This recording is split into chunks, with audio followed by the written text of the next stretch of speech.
سادەیی بۆ مانای کە ئێمە لەناو میلەتەکەماندا و لەگەڵ میلەتەکەماندا خۆمان جیا ناکەینەوە. هیچ ئەندامێک لە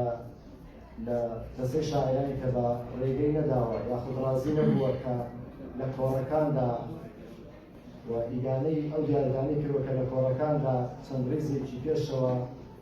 بەس پێشەڵ دەکرێت و تایبەت دەکرێت حفز دەکرێت کە ئەمە جیاوازی چینایەتی دروست دەکات لەگەڵ جوانی شعردا ناگونجێت. هەروەها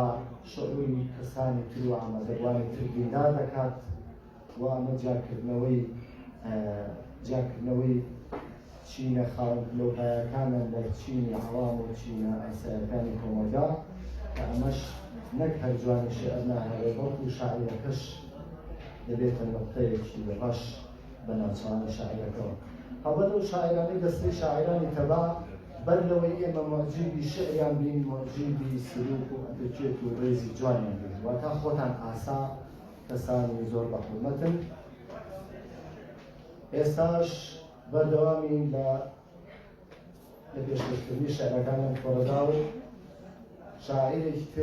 شاعیرێکی بەشداربووی کۆڕە